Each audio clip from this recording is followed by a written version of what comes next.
What we hope to see today is black bears. There are no brown bears here. There are accounts on this island of brown bears, but they're far and few between. You might see...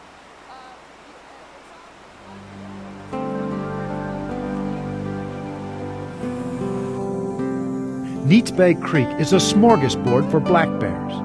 This is the most reliable place in Alaska for a normal tourist on a cruise or something to come and see a bear. Because we have all those fish out there, the bears, it's free lunch.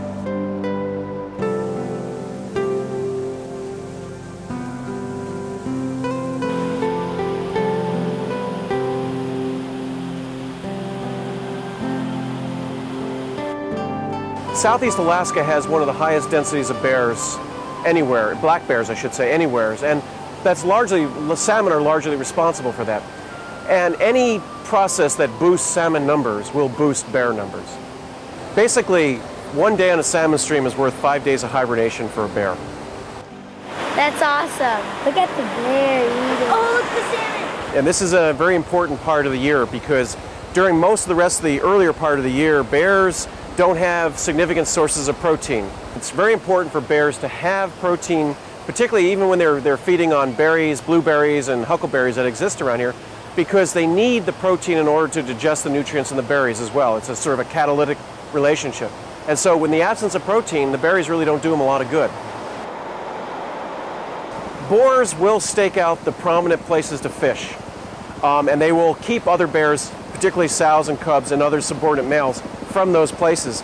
But when there's plenty of fish, that competition is minimal.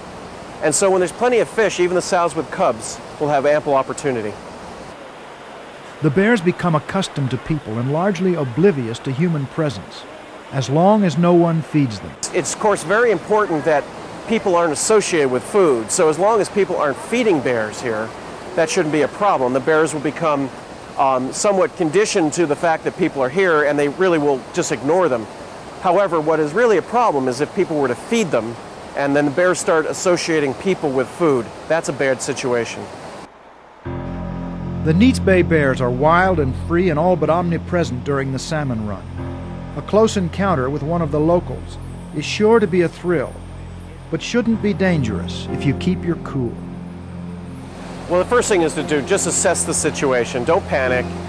See what the bear is doing. If he's alerted to your presence, just walk away from the bear. Back away slowly. Don't run. Don't panic.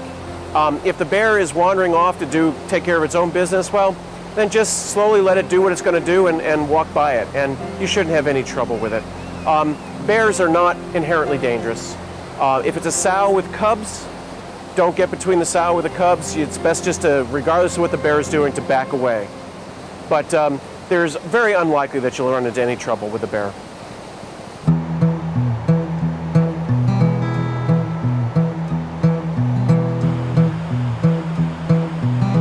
On the creek, the bears display a variety of fishing styles, some more effective than others.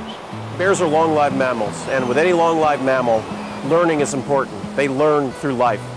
And young bears, just like young wolves, just like young deer, just like young brown bears, are inexperienced, and they are generally inefficient at fishing.